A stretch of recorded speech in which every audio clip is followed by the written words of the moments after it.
Halo para penggemar solo leveling. Setelah kita menyaksikan Jinwo yang memasuki Red Gate berbahaya tanpa melibatkan hunter lain, kali ini kita akan melihat bagaimana aksi Jinwo saat menghadapi para monster di Red Gate tersebut. Lalu akan ada pertarungan antara Cha-Hain melawan Igris dan Beru saat ia memutuskan ingin bergabung ke Guild Jinwo. Tapi sebelum kita lanjutkan pembahasannya, bolehlah kasih like dan subscribe dulu channel ini. Semoga kalian selalu diberi kesehatan dan selalu berbahagia. 果たしてどこまで行けるか。悪魔の城攻略。 Cerita berlanjut dengan memperlihatkan kejadian tak terduga di dalam dungeon tingkat tinggi yang berlokasi di Amerika. Seorang hunter tampak sangat terkejut saat ia didatangi oleh sosok misterius yang menyebut dirinya sebagai Frost Monarch. Bahkan yang lebih mengejutkannya lagi, ternyata tidak hanya satu monark saja yang muncul di sana, tapi ada juga monark lain yang bernama Yokmun. Yokmun mengungkapkan tujuannya datang kemari karena ada informasi yang ingin ia sampaikan kepada Frost Monarch. Informasinya adalah tentang Shadow Monarch yang berada di wilayah kecil di timur, dan juga tentang para rulers yang akan mencoba melepaskan Logia di bagian selatan wilayah itu. Yokmun berniat akan mengambil alih wilayah itu untuk menghentikan rencana para rulers, tidak peduli meskipun Shadow Monarch berada di sana. Sementara, ketika Yokmun baru saja menyampaikan informasi menarik lainnya mengenai keberadaan The Greatest Fragment of Brilliant Light yang sudah dikonfirmasi. Tiba-tiba, kedua monark ini dicegat oleh tamu yang tidak diinginkan, yaitu Sung Il-hwan sang ayah dari Jinwo yang memiliki kekuatan dari pecahan rulers. Begitu menyadari bahwa tujuan Il-hwan pasti untuk menghalangi rencana para monark yang ingin menimbulkan bencana di Korea. Saat itu Yokmun langsung mengajak Frost Monarch segera pergi dari sana karena ia tidak ingin membuang-buang waktu untuk meladeni Sung Il-hwan. Namun di saat itu juga, Sung Il-hwan segera mengeluarkan daggernya untuk menghentikan mereka dengan serangan mematikan. Tapi sayang, serangan Il-hwan itu masih dapat diblokir oleh Frost Monarch dengan mudah. Lalu terjadilah ledakan besar yang membuat Sung Il-hwan jadi kesulitan untuk menghentikan kepergian kedua monark tersebut. Scene kemudian berganti ke sisi Jinwo yang masih terjebak di dalam Red Gate dan ia sedang berhadapan dengan bos monsternya. Monster itu kemudian berkata kepada Jinwo, "Apa kau adalah bajingan yang telah membantai pasukanku? Harus kuakui kau sangat menakjubkan. Bukan hanya mencapai tempat ini dengan kekuatanmu sendiri, tapi kau juga mengerti bahasa kami. Namun karena pasukanku sudah tidak sabar lagi ingin membantaimu, sayangnya inilah akhir bagimu manusia, keluarlah pasukanku." Jinwo yang mendengarnya sontak, ia langsung tersenyum menyeringai, karena tidak ada satupun pasukan musuh yang keluar. Hingga sampailah ketika Jinwo mengatakan berakhir, kau bilang, sungguh lucu sekali. Saat itulah sejumlah pasukan bayangan Jinwo yang bersembunyi mulai menampakkan diri mereka, sembari membawa mayat para monster yang sudah lebih dulu mereka bantai.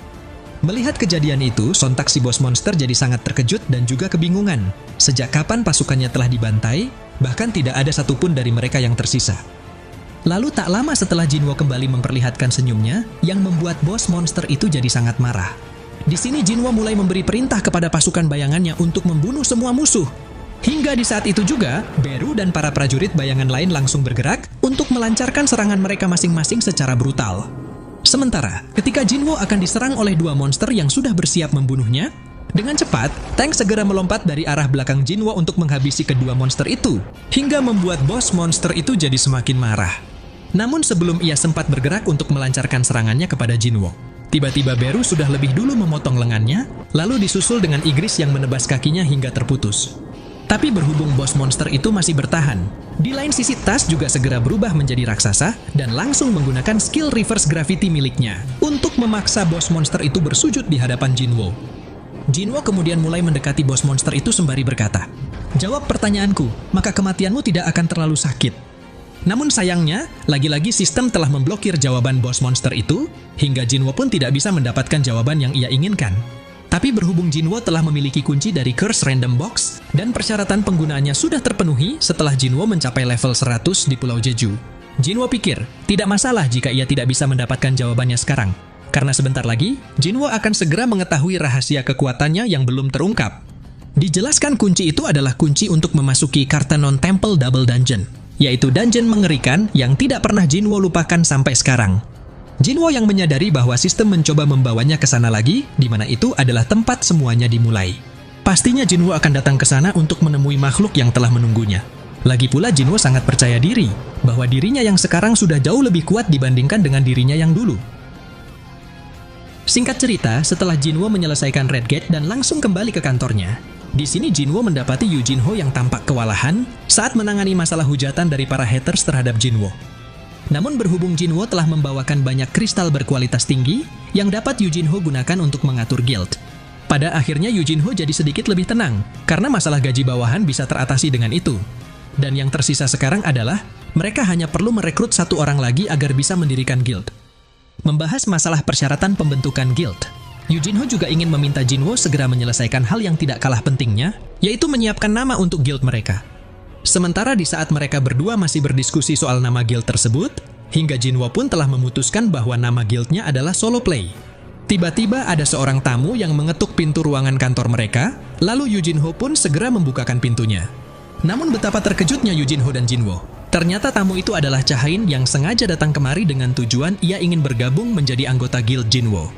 Jinwo yang kebingungan sebenarnya apa yang terjadi di sini, sontak ia langsung mengajukan beberapa pertanyaan kepada Cha-Hain. Apakah ketua asosiasi Hunter yang memintamu melakukan ini, ataukah Hunter Choi Jong-in telah mengusirmu?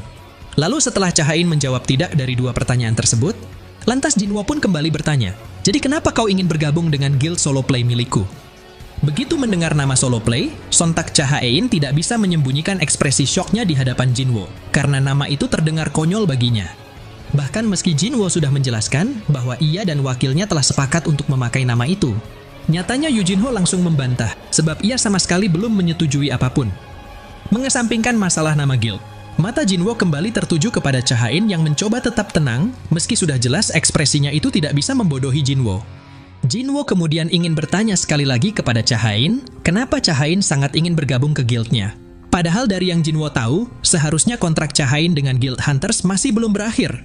Lalu setelah Cha-Hain menjawab bahwa ia punya uang untuk membayar pelanggaran kontraknya, sontak Jinwo pun jadi semakin terkejut. Kenapa Cha-Hain sampai sanggup membayar uang pelanggaran hanya untuk bergabung ke guildnya?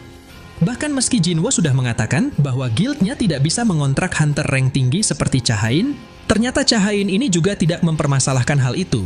Baginya, asalkan ia bisa bergabung, maka ia rela tanpa harus dikontrak sekalipun. Jinwo yang mendengarnya tentu jadi semakin penasaran apa alasan Cha-Hain yang sebenarnya. Namun di sisi Cha-Hain sendiri juga mulai kebingungan, alasan apa yang harus ia berikan kepada Jinwo? Karena jika ia menjelaskan yang sebenarnya, Jinwo pasti akan menganggapnya orang gila. Di sini Cha-Hain jadi teringat pertemuan pertamanya dengan Jinwo. Lebih tepatnya, ketika ia mencium aroma wangi Jinwo yang membuatnya tertarik, sejak saat itu Cha-Hain jadi semakin penasaran dengan Jinwo, lalu lama-kelamaan, rasa penasaran itu mulai berubah menjadi perasaan suka. Sebenarnya Cha-Hain sangat ingin mengatakan bahwa ia berharap agar Jinwo akan selalu ada di sisinya. Tapi berhubung Cha-Hain sangat malu untuk mengungkapkan perasaannya tersebut. Pada akhirnya, Cha-Hain hanya bisa memberikan alasan yang rasional kepada Jinwo bahwa ia cuma ingin hidup nyaman. Namun karena di lain sisi, Jinwo ini juga masih belum peka kalau Cha-Hain sedang jatuh hati padanya. Alih-alih mempercayai perkataan Cha-Hain, ternyata Jinwo malah jadi mencurigainya, seolah-olah dia sedang menyembunyikan sesuatu yang sudah lama direncanakan. Hingga sampailah ketika Yujinho mengatakan kepada Jinwo, jangan-jangan Cha-Hain merasa kesulitan berada di Guild Hunters. Pada akhirnya Jinwo sampai pada satu kesimpulan, mungkin Cha-Hain ini sedang menanggung beban yang sangat besar sebagai Hunter rank S di usianya yang masih muda. Tapi walaupun Jinwo sendiri jadi merasa bersimpati atas situasinya itu, sayangnya hati Jinwo tetap tidak tergerak untuk menerima Cha-Hain. Jadi Jinwo pun mencoba menolak Cha-Hain dengan cara memberikannya tes yang sulit, yaitu Cha-Hain harus mengalahkan salah satu prajurit bayangan terkuat Jinwo. Cha-Hain yang mendengarnya tidak merasa keberatan dengan tes tersebut, bahkan ia malah menunjukkan ekspresi kegigihan tekadnya. Jinwo kemudian menjelaskan kepada Cha-Hain bahwa mereka akan melakukan tesnya sekarang juga di ruang latihan asosiasi. Namun begitu Cha-Hain baru saja akan pergi ke lokasi yang telah ditentukan, tiba-tiba Jinwo menghentikan Cha-Hain dan langsung memeluknya, karena mereka akan pergi menggunakan skill Shadow Exchange milik Jinwo. Di sini terlihat wajah Cha-Hain yang tampak merona karena malu, dan tubuh mereka berdua mulai diselimuti oleh sejumlah bayangan hitam yang muncul dari lantai. Hingga setelah tubuh mereka tenggelam ke dalam bayangan hitam tersebut, akhirnya mereka pun telah tiba di tempat tujuan hanya dalam sekejap. Cha-Hain yang terkejut kemudian bertanya kepada Jinwo, bagaimana caranya berpindah ke sini. Namun alih-alih memberikan penjelasan kepada Cha-Hain, saat itu Jinwo malah mengajak Cha-Hain untuk langsung memulai tesnya sekarang juga. Hingga membuat Cha-Hain jadi bingung bagaimana ia akan bertarung karena ia tidak membawa senjatanya. Tapi mengingat di tempat ini seharusnya ada cadangan senjata yang layak dipakai untuk latihan bertarung. Saat itu Cha-Hain segera pergi ke ruang penyimpanan senjata, yang kemudian ia juga langsung kembali menemui Jinwo dengan membawa senjata pedang di tangannya. Chahain yang ditanyai oleh Jinwo, apakah dia akan baik-baik saja dengan senjata itu, karena itu bukanlah pedang yang biasa Chahain pakai. Tanpa ragu Chahain pun menjawab, tidak masalah senjata apa yang ia gunakan, lagi pula ia tidak sedang bertarung melawan monster di sini.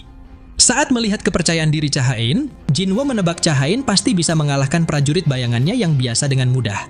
Jadi berhubung Jinwo juga sudah tahu bahwa kemampuan Chahain tidak bisa dianggap remeh. Di sini Jinwo langsung memanggil Igris sembari berkata kepada Chahain, Igris ini adalah ahli pedang terbaik di antara semua prajuritku, dan dialah yang akan menjadi lawanmu. Peraturannya sederhana, kau akan bertarung sampai makhluk yang Kusumon hancur, atau sampai kau menyerah. Pada awalnya, Jinwo berencana akan memanggil Beru sang prajurit terkuatnya. Tapi mengingat Chahain pasti punya trauma jika melawan Beru, maka Jinwo tidak ingin mengambil resiko yang mungkin bisa membahayakan Chahain. Begitu melihat Chahain yang sudah bersiap memulai pertempurannya, dengan memancarkan aura yang terlihat kuat dan murni. Di lain sisi, Jinwo juga langsung meminta Igris untuk memakai pedang Raja Iblis saat melawan Chahain. Karena Jinwo bisa merasakan Chahain tetaplah lawan yang sangat kuat, tidak peduli apapun senjata yang digunakannya. Sesaat kemudian ketika pertarungan itu sudah dimulai, Igris langsung saja mengayunkan tebasan pedang berkekuatan petir untuk menyerang Chahain lebih dulu.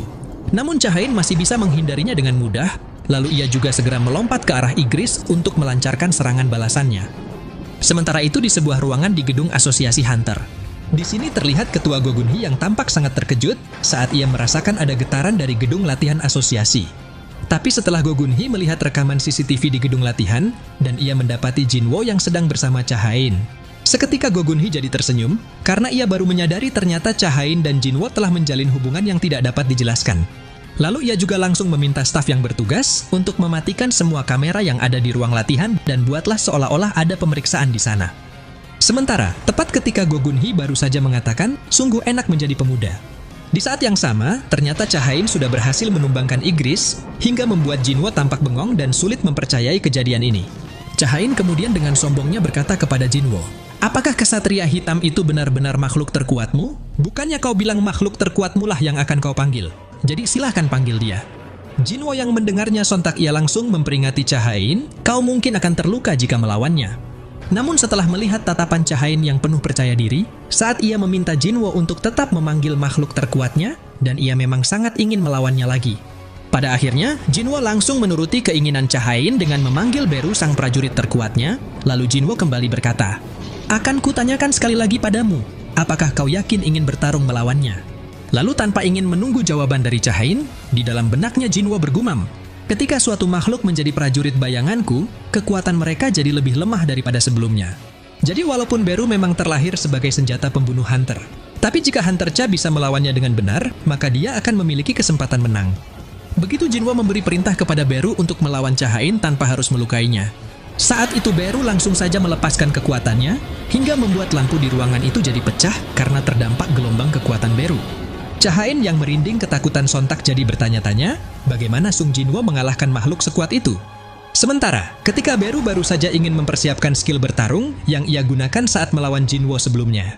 Dengan cepat Jinwo segera memperingati Beru agar jangan menggunakan itu, karena jika Chahain sampai terluka, maka Jinwo sendirilah yang akan membuat Beru menanggung akibatnya. Beru yang mendengarnya, sontak ia jadi ketakutan dan setuju mengikuti perintah Jinwo. Jadi tepat ketika Chahain baru saja bergumam, ada banyak sekali perbedaan kekuatan mereka sekarang. Tiba-tiba Beru sudah bergerak ke belakang Chahain untuk melancarkan serangan yang sama seperti saat di Pulau Jeju. Namun dengan cepat, Chahain juga segera mengayunkan tebasan pedangnya kepada Beru sembari berkata, kau pikir kau bisa mengalahkanku dengan cara yang sama? Tapi sayangnya, ternyata tebasan Chahain itu masih dapat ditahan oleh Beru hanya dengan jarinya saja. Lalu Beru juga berkata, Tuanku cuma memberiku satu perintah, yaitu mengalahkan musuh tanpa melukainya. Kalau begitu, akan kutunjukkan perbedaan kekuatan di antara kami, agar semangat bertarungnya patah. Di sini kita pun dapat melihat, Chahain yang terus melancarkan serangannya dengan tebasan bertubi-tubi, namun tidak ada satupun serangannya yang bisa mengenai Beru. Bahkan ketika Chahain melihat ada celah untuk menebas tubuh Beru dari jarak yang sangat dekat. Nyatanya, Beru masih dapat menghindari tebasan itu dengan mudah, hingga membuat Chahain jadi tidak percaya bagaimana Beru bisa menghindari setiap serangannya tanpa harus bergerak dari tempatnya sama sekali. Begitu Beru mengintimidasi Chahain hanya dengan teriakan saja. Seketika tubuh Chahain langsung terdorong mundur karena ia tidak sanggup menahan tekanan kekuatan Beru. Namun ketika Jinwo mengatakan kepada Chahain, sekarang hasilnya sudah ditentukan, apakah kau sudah puas Hunter Cha? Ternyata Cha-Hain masih belum mau menyerah, dan dia masih bisa melanjutkan pertarungan ini sampai akhir. Jinwo yang mendengarnya sontak jadi cukup terkejut dan juga penasaran, sebenarnya apa yang dipikirkan Cha-Hain saat ini. Padahal Cha-Hain sudah menyadari perbedaan kekuatan di antara mereka berdua, tapi kenapa dia tetap ngotot? Mengingat Beru sangat berbeda dari prajurit bayangan yang lain, dan dia tetaplah senjata pembunuh meskipun dia memiliki kecerdasan sendiri. Di sini Jinwo dapat merasakan bahwa Beru sedang menahan dirinya untuk membunuh Hunter Cha. Jadi kalau Cha-Hain memang ingin mencari sesuatu, Jinwo harap Cha-Hain tidak mengambil keputusan yang salah. Sesaat kemudian, Beru mulai bergerak dari tempatnya dalam kecepatan tinggi untuk melancarkan serangan cakarnya kepada Cha-Hain. Namun Cha-Hain masih bisa menghindari serangan itu dengan mudah. Lalu ia lanjutkan dengan mengaktifkan skill Swords Dance dan langsung mengayunkan tebasan pedangnya kepada Beru. Bahkan meskipun saat itu pedang Cha-Hain tidak bisa menembus cangkang Beru, tapi justru pedangnya lah yang jadi hancur. Ternyata hal itu tidak mematahkan semangat Cha-Hain untuk terus bertarung. Jadi di saat itu juga, Cha-Hain langsung saja mengaktifkan skill Needles of Light untuk menciptakan pedang cahaya dari pedangnya yang patah. Hingga dengan menggunakan pedang itu, akhirnya Cha-Hain berhasil menusuk tubuh Beru sampai menembus dadanya.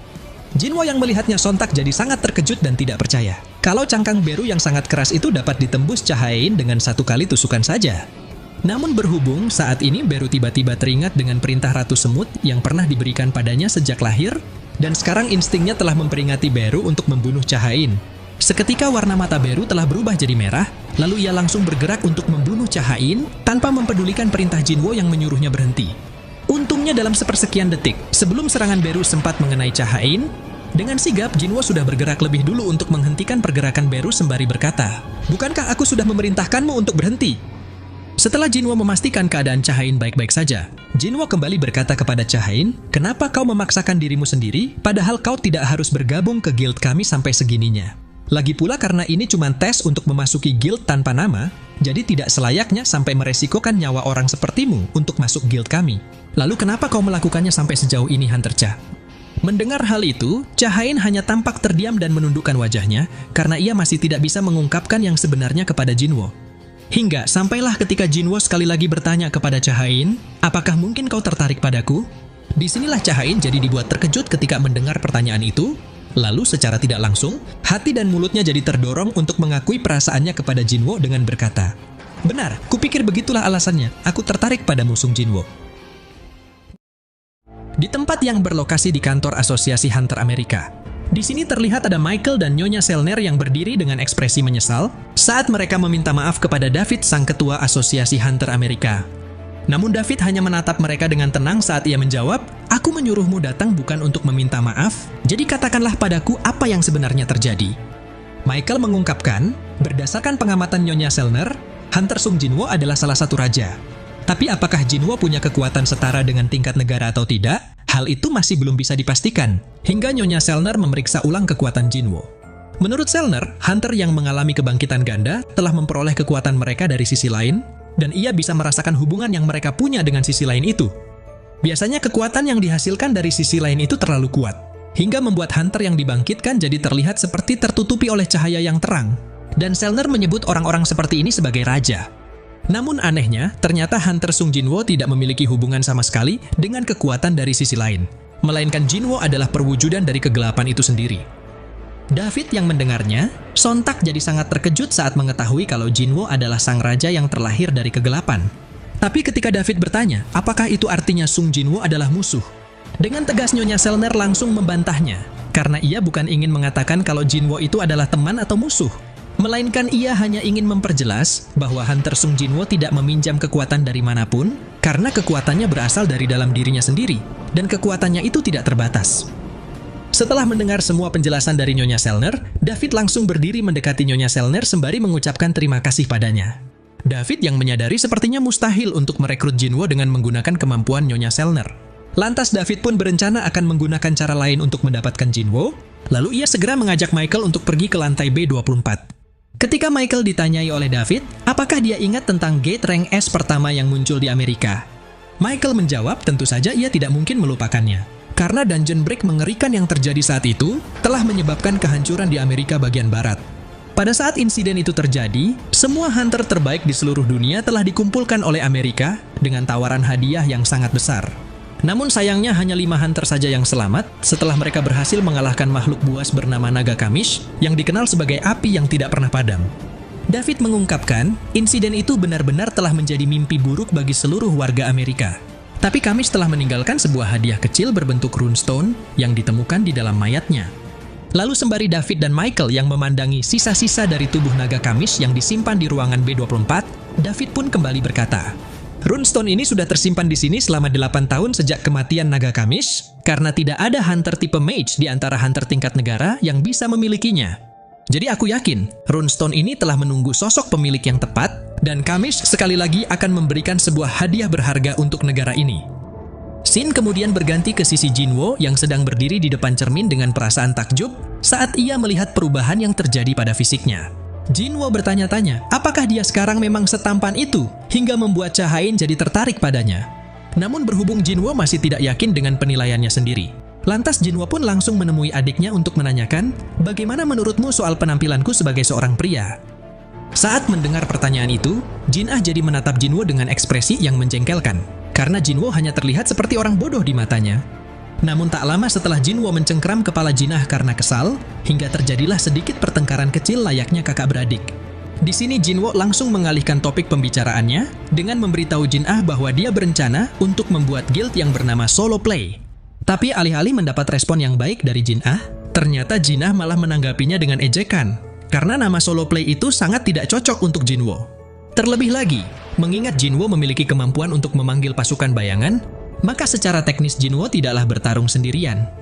Mendengar ungkapan jujur dari Jin-ah, akhirnya Jinwo jadi sadar kalau perkataan adiknya itu ada benarnya juga. Jadi Jinwo pun kembali bertanya, lalu nama apa yang harus kuberikan untuk guildku? Hingga sampailah setelah Jin-ah menyarankan kepada Jinwo, bagaimana kalau memakai nama Ah-Jin Guild yang berarti aku bergerak maju. Pada akhirnya Jinwo telah memutuskan untuk memakai nama Ah-Jin tersebut, kemudian scene langsung berganti ke apartemen Cha Hain.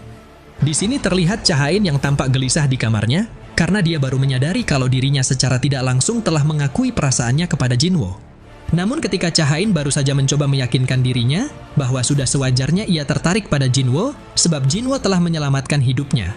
Tiba-tiba terdengar suara seseorang di alam bawah sadar Cha Hain, dan ia juga dapat merasakan ada sosok Hunter Min Byung-gu yang meraih tangannya sembari berkata, "Tolong sampaikan pada Hunter Sung Jinwo untuk berhati-hati terhadap kekuatannya sendiri." Cha Hain yang mendengarnya sontak ia langsung terbangun dengan penuh kebingungan karena ia masih tidak mengerti apa yang sebenarnya terjadi dan kenapa Hunter Min Byung-gu bisa muncul di dalam pikirannya. Di keesokan harinya di kantor Guild Knight, terlihat ada Park Jong-soo dan bawahannya yang sedang membahas kemunculan sebuah gate rank A yang tingkat kesulitannya jauh lebih tinggi dari biasanya. Park Jong-soo menyadari, jika mereka tidak berhati-hati di dalam sana, kemungkinan besar mereka semua akan mati. Belum lagi, karena Guild Knight tidak memiliki satupun Hunter rank S, tentunya akan sulit bagi mereka untuk menyelesaikan raid itu sendirian. Biasanya Park Jong-soo akan menyerah jika gate yang muncul itu adalah gate rank S. Tapi jika kali ini mereka menyerah hanya untuk menyelesaikan gate rank A, maka rumor itu pasti akan menyebar dengan cepat dan reputasi Guild Knight jadi buruk. Seorang healer kemudian mencoba menyarankan kepada Jong-soo, bagaimana kalau mereka bekerja sama dengan guild lain untuk menyelesaikan gate itu. Lebih tepatnya, mereka tidak perlu melibatkan seluruh anggota guild, tapi cukup dengan satu orang hunter saja yang bisa menolong mereka di saat-saat sulit. Mendengar hal itu, awalnya Park Jong-soo sempat meragukan saran dari si healer karena tidak mungkin satu orang akan mampu menolong mereka di dalam gate rank A tersulit. Namun begitu Park Jong-soo teringat dengan Jinwo yang pastinya bisa menolong mereka meskipun dia hanya sendirian saja. Pada akhirnya, Park Jong-soo dan bawahannya langsung pergi menemui Jinwo di kantor guildnya. Di sini terlihat Jinwo yang sedang mendiskusikan nama Ah-Jin Guild bersama Yu Jin-ho. Hingga mereka pun telah sepakat untuk menggunakan nama Ah-Jin Guild daripada Solo Play, dan sekarang mereka hanya perlu merekrut satu anggota lagi agar persyaratan pembuatan guildnya terpenuhi. Jinwo yang saat itu ditanyai oleh wakilnya, bagaimana dengan perekrutan Hunter Cha? Lantas Jinwo pun menjawab bahwa Hunter Cha bukanlah orang yang cocok, karena dia bukanlah orang yang Jinwo inginkan. Yu Jin-ho yang mendengarnya tentu merasa heran, kenapa Jinwo menolak seorang Hunter rank S yang berbakat dan cantik seperti Cha Hain. Bahkan meskipun Yu Jin-ho mencoba menanyakan sekali lagi, apakah Jinwo sudah yakin dengan keputusannya? Tanpa ragu Jinwo kembali menjawab, ia sangat yakin dengan hal itu. Lagi pula kriteria anggota yang diinginkannya adalah seorang hunter yang tidak suka dengan aktivitas guild, tapi tetap bisa dipercaya. Sementara, tepat ketika Yu Jin-ho tengah memikirkan seseorang yang sesuai dengan kriteria Jinwo, tiba-tiba mereka kedatangan tamu tak terduga yang tidak lain adalah Park Jong-soo bersama dua anggotanya. Yang mana setelah mereka dipersilahkan masuk oleh Jinwo, Park Jong-soo langsung memperlihatkan rekaman video kemunculan gate berukuran besar di dekat wilayah mereka. Jinwo yang penasaran lantas bertanya, apakah gate itu dikategorikan sebagai gate rank S? Namun Park Jong-soo segera menjelaskan bahwa gate tersebut masihlah gate rank A, tetapi itu adalah gate rank A terbesar yang pernah muncul di Busan. Mengingat saat ini Guild Knight tidak memiliki satupun hunter rank S, pihak asosiasi hunter telah melarang mereka untuk memasuki gate tersebut demi keselamatan. Jadi karena itulah, tujuan mereka kemari adalah untuk meminta Jinwo bergabung dengan raid mereka. Dengan begitu, Park Jong-soo yakin mungkin mereka akan sanggup untuk menyelesaikan raid ini. Park Jong-soo menjelaskan, umumnya seorang hunter rank S akan mendapatkan 10% keuntungan dari sebuah raid. Tapi khusus untuk Jinwo, mereka akan memberikan keuntungannya sebesar 20%. Sampai di sini, Park Jong-soo dan kedua anggotanya sudah sangat percaya diri, Jinwo pasti akan menyetujui kompensasi sebesar itu. Namun pada kenyataannya, Jinwo malah meminta mereka membagi rata hasilnya. Karena Jinwo hanya akan bekerja sama jika Park Jong-soo menganggap dirinya bukan sebagai individu, melainkan sebagai Guild Ajin yang baru saja mereka bentuk. Park Jong-soo yang mendengarnya kemudian ia mencoba menawar dengan keuntungan 40-60 saja. Tapi Jinwo segera menjawab bahwa ia tidak ingin bernegosiasi dengan Guild Knight. Dan alhasil, akhirnya Park Jong-soo tidak punya pilihan selain menyetujui kesepakatan itu, lalu ia juga memberikan satu syarat tambahan, yaitu Jinwo lah yang akan mengalahkan bos dungeonnya. Mendengar hal itu, Jinwo juga setuju dan langsung berjabat tangan dengan Park Jong-soo. Namun bertepatan ketika Park Jong-soo memberitahukan bahwa mereka akan memulai raid-nya besok, tanpa disadari oleh Park Jong-soo, ternyata Jinwo juga telah menyembunyikan salah satu prajuritnya di dalam bayangan Jong-soo. Singkat cerita, di saat raid di wilayah Gwangnali Kota Busan telah dimulai di keesokan harinya. Di sini terlihat para hunter dari Guild Knight yang sudah berkumpul di depan gate dengan semangat yang membara. Namun di sisi lain, Park Jong-soo malah tampak gelisah karena Jinwo belum tiba di lokasi, padahal raid-nya akan segera dimulai dalam 5 menit lagi. Di tempat berbeda terlihat Jinwo yang sedang memandangi langit mendung sembari mengkhawatirkan adiknya, apakah adiknya sudah membawa payung ke sekolah. Lalu begitu Jinwo memutuskan untuk segera pergi bergabung dengan tim Guild Knight menggunakan skill Shadow Exchange. Tanpa disadari oleh Jinwo, ternyata di sekolahan adiknya saat ini juga muncul sebuah gate misterius. 3 siswa yang berada di dekat sana awalnya menduga bahwa gate ini tidaklah berbahaya karena hanya hunter yang bisa masuk ke dalamnya. Dan tidak ada monster yang bisa keluar dari sana sebelum gate-nya benar-benar terbuka dalam waktu seminggu sejak kemunculannya. Namun tak lama ketika salah satu siswa tampak meragukan apakah gate itu memang aman, mengingat tidak ada yang tahu kapan gate-nya muncul. Tanpa terduga, tiba-tiba gate itu mulai retak dan keluarlah tangan monster yang langsung mencengkram kepala salah satu siswa. Siswa itu kemudian mencoba meminta tolong kepada 2 siswa lain untuk menyelamatkannya. Tapi naas, tangan si monster malah sudah lebih dulu menghancurkan kepala siswa itu, yang kemudian ia lanjutkan dengan membunuh 2 siswa lainnya juga. Dijelaskan monster yang muncul kali ini adalah orc berkulit hijau. Mereka secara alami adalah seorang pemburu, bahkan jika kecerdasan mereka kurang, mereka jauh lebih hebat daripada manusia dalam hal melacak dan memburu. Monster orc ini sejatinya adalah pemburu yang sangat menyukai bau daging dan darah. Tapi karena tujuan mereka hanyalah mengintai, maka mereka sengaja menahan instingnya dan lebih memprioritaskan misi mereka. Salah satu orc kemudian berbicara kepada orc lainnya. Tempat ini penuh dengan mangsa, tapi bangunannya sangat rumit seperti sebuah kastil. Setelah kita membantai semua manusia di tempat ini dan memperkuat posisi kita, maka barulah kita akan memulai perburuan yang sesungguhnya. Kini orc itu telah menargetkan sekelompok siswa yang belum menyadari kemunculan monster di sekolah mereka. Sementara ketika monster orc mulai bergerak untuk membantai semua siswa yang ada di sekolahan itu, Shin kemudian memperlihatkan Jinwo yang sudah tiba di lokasi raid sembari berkata, ukuran gate ini terlihat lebih besar dari yang kuduga. Tapi seperti yang diharapkan dari guild dengan rank A terbanyak, ternyata Guild Knight memang mempunyai banyak anggota hunter. Para hunter yang melihat kehadiran Jinwo di sana, sontak mereka pun langsung mengerumuni Jinwo dan memberikan pujian atas aksi Jinwo yang sangat menakjubkan saat raid di Pulau Jeju.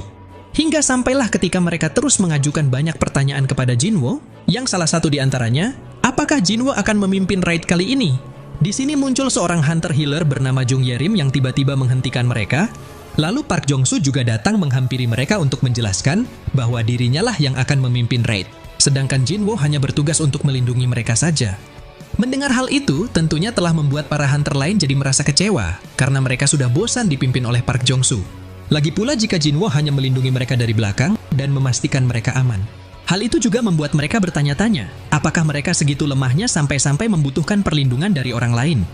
Jinwo yang mendengarnya hanya tampak tersenyum tipis, karena itu berarti tim ini memiliki kepercayaan diri yang sangat tinggi. Sementara, bertepatan dengan raid yang telah dimulai, dan seluruh tim penyerang juga langsung memasuki gate.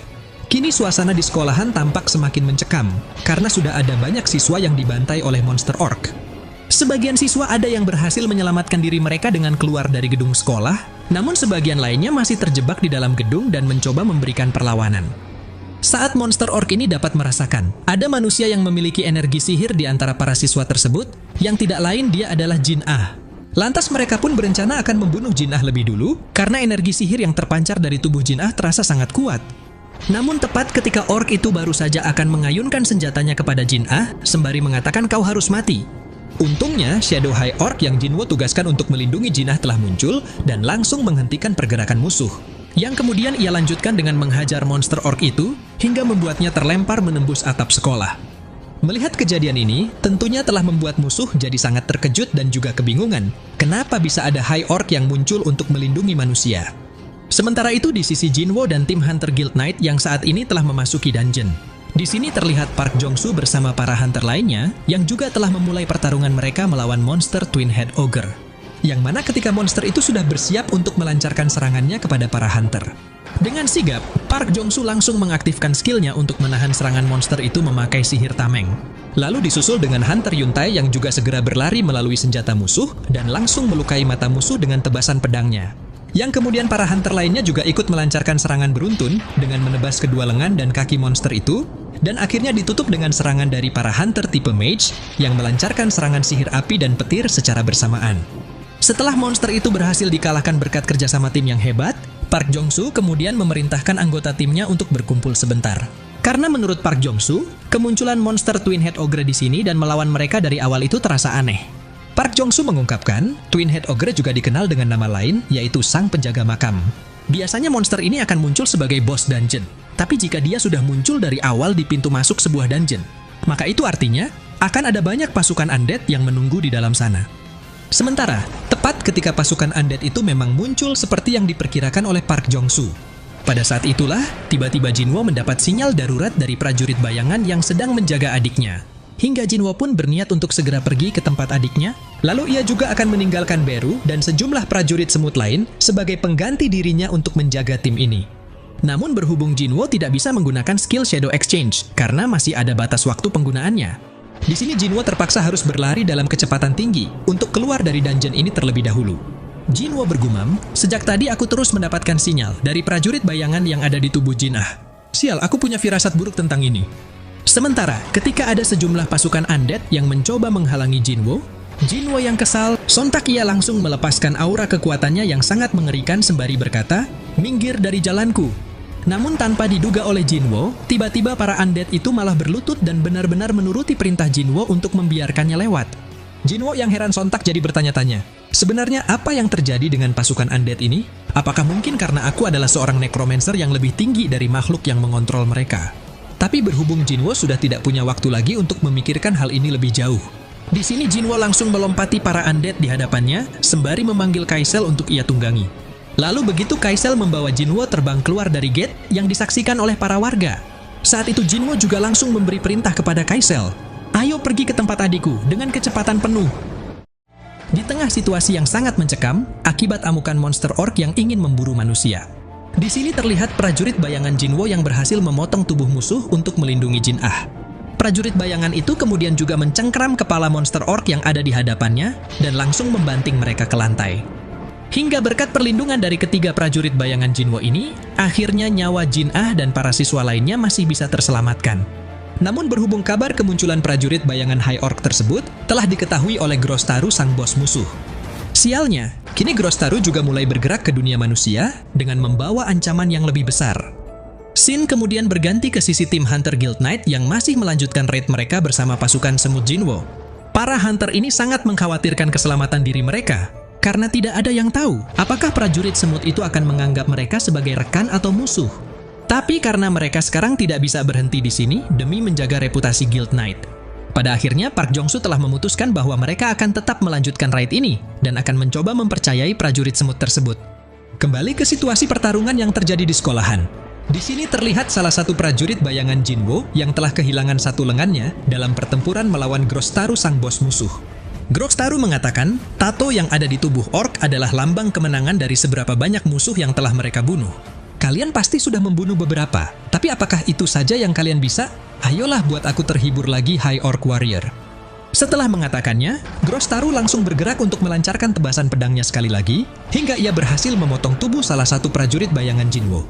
Namun tepat, ketika Grostaru baru saja menyombongkan dirinya dengan mengatakan, kau tidak punya kesempatan untuk menang dariku.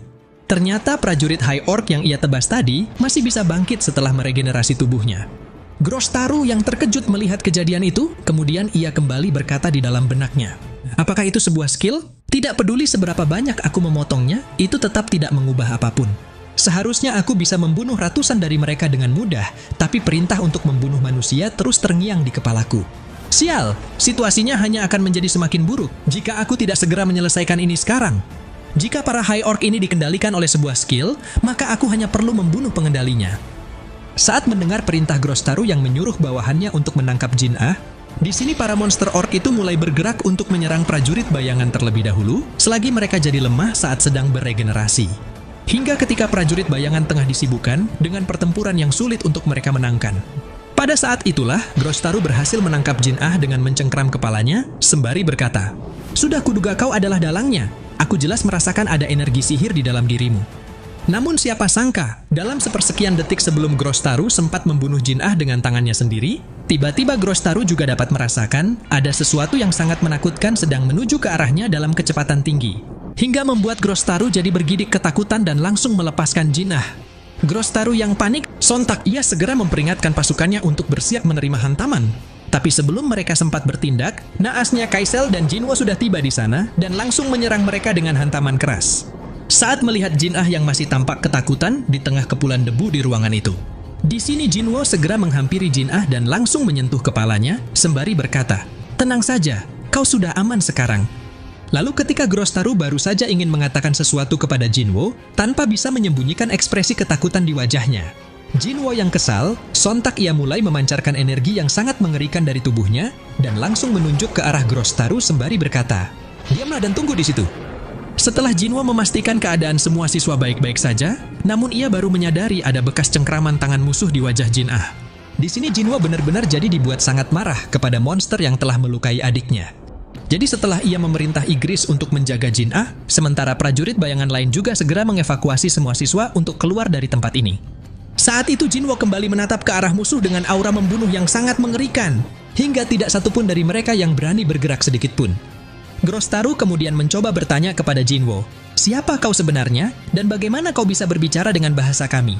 Namun karena Jinwo sama sekali tidak berniat untuk menjawab pertanyaan tersebut, sialnya Grostaru sudah tidak punya pilihan selain melawan Jinwo, lalu ia langsung memerintahkan pasukannya untuk mulai menyerang. Para monster orc itu kemudian segera melompat ke arah Jinwo untuk membelah kepalanya dengan senjata kapak. Tapi dengan mudah, Jinwo langsung mencengkram jari monster itu dan membantingnya ke lantai, yang kemudian Jinwo lanjutkan dengan menginjak kepalanya hingga hancur. Sementara ketika dua monster lain juga mulai bergerak untuk menyerang Jinwo secara bersamaan. Sembari memperlihatkan tatapan dinginnya, Jinwo juga langsung mengaktifkan skill Dominator Touch untuk melayangkan tubuh lawannya ke udara. Lalu hanya dengan menggenggam satu tangannya saja, seketika tubuh kedua monster itu langsung remuk dan darah juga mulai bercucuran dari pori-pori tubuh mereka. Begitu menyadari betapa kuat dan mengerikannya kekuatan Jinwo, dengan serentak, semua orc yang ada di sana langsung menyerbu Jinwo, namun Jinwo masih tetap berdiri di tempatnya tanpa goyah sedikit pun. Serangan demi serangan terus dilancarkan oleh Jinwo dengan tangan kosong saja, hingga ia berhasil menghabisi setiap musuh yang datang ke arahnya hanya dalam hitungan detik. Lalu begitu Jinwo mulai melangkahkan kakinya mendekati Grostaru, yang tampak sangat ketakutan di hadapan kekuatan Jinwo. Dengan cepat, Jinwo langsung saja mencengkram wajah Grostaru dengan skill Dominator Touch dan menghempaskannya ke tembok. Saat Jinwo melihat ada banyak para siswa yang telah dibantai dengan sangat keji oleh para monster orc ini, lantas Jinwo pun ingin bertanya kepada Grostaru kenapa mereka semua sangat senang membunuh manusia. Hingga setelah Grostaru menjawab, itu dikarenakan ada sebuah suara di kepala mereka yang terus-menerus menyuruh untuk membunuh manusia. Di sini Jinwo sekali lagi menanyakan kepada Grostaru, lalu bagaimana denganku? Apakah suara itu menyuruhmu untuk membunuhku juga? Jawab pertanyaanku, apa kau juga mendengar suara itu di saat kau melihatku? Grostaru yang panik sontak ia langsung menjawab tidak ada, sembari memohon kepada Jinwo untuk mengampuni dirinya. Namun tak lama setelah Jinwo mengatakan, jadi kau tidak menganggapku manusia. Tapi meskipun itu tidak masalah bagiku, bukan berarti aku akan melepaskanmu begitu saja. Pada saat itu juga, Jinwo langsung mengeluarkan daggernya untuk membunuh Grostaru tanpa ampun sedikitpun. Scene kemudian kembali memperlihatkan situasi yang terjadi di dalam dungeon, tempatnya tim Guild Knight berada. Di sini terlihat Jungyerim yang sedang berusaha menarik mayat vampir yang dimakan prajurit semut Jinwo, karena mayat vampir itu memiliki harga yang tinggi. Namun alih-alih mendengarkan Jungyerim, ternyata semut itu malah melukai bahu Jungyerim dan tetap memakan mayat vampir tersebut. Beru yang mengetahui perbuatan semut itu, sontak ia langsung membuatnya sempoyongan. Lalu Beru juga mulai menggunakan skill penyembuhannya untuk menyembuhkan luka Jungyerim.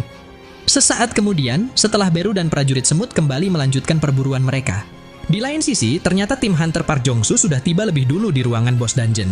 Seketika perasaan takut dan kekhawatiran mulai merayap di sekujur tubuh para Hunter saat mereka mengetahui kalau bos dungeonnya adalah makhluk bernama Archlich dan ada sekitar 10 Death Knight juga.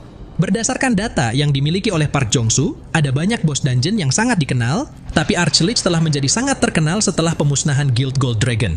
Lebih tepatnya, Archlich adalah makhluk yang pernah membantai seluruh guild besar di Cina hingga menyebabkan dungeon break. Insiden itu akhirnya bisa dihentikan berkat kekuatan Hunter Liu Zigang.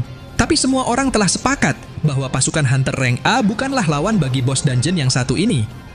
Di tengah kepanikan yang dirasakan para Hunter, tiba-tiba mereka juga dikejutkan dengan kemunculan pasukan undead yang sudah bangkit kembali meski mereka sudah dikalahkan oleh prajurit semut.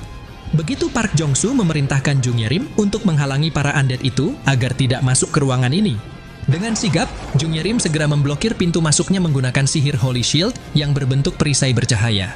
Namun berhubung perisai itu hanya mampu bertahan selama 5 menit saja.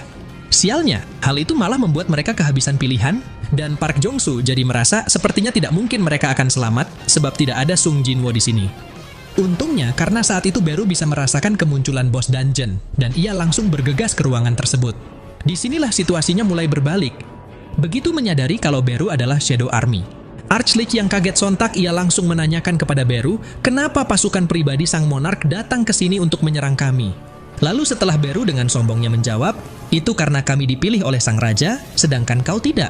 Archlich yang tak percaya dengan jawaban Beru tersebut, lantas ia berniat berbicara sendiri dengan sang monark. Namun di saat itu juga, tiba-tiba Beru sudah berada tepat di hadapan Archlich dan langsung menyerang inti tubuhnya, lalu Beru kembali berkata, jangan banyak bicara kalau sudah mau mati. Setelah mengatakan itu, Beru juga segera merebut inti tubuh musuh dan langsung menghancurkannya. Hingga bersamaan dengan tewasnya Archlich di tangan Beru, saat itu seluruh pasukan yang dikendalikan oleh Archlich juga ikut musnah begitu saja. Para Hunter yang melihat kejadian ini tentunya jadi sangat terkejut dan tidak menyangka kalau Beru bisa mengalahkan seluruh pasukan musuh hanya dengan sekali serangan. Bahkan mereka juga mulai berpikir, jika Hunter Sung Jinwo memiliki prajurit sekuat itu, wajar saja kalau dia tidak perlu masuk ke dalam gate karena dia bisa membersihkan sebuah dungeon hanya dengan mengirim prajuritnya saja. Selain itu, jika setiap prajurit Jinwo memiliki kekuatan di atas rata-rata, maka dia akan dengan mudahnya bisa mempunyai pasukan yang lebih kuat dari guild besar sekalipun. Setelah menyadari betapa kuatnya Hunter Sung Jinwo, bawahan Park Jong-soo kemudian mengatakan, mari kita ambil alih guild Sung Jinwo. Dengan begitu, maka kita tidak akan terkalahkan.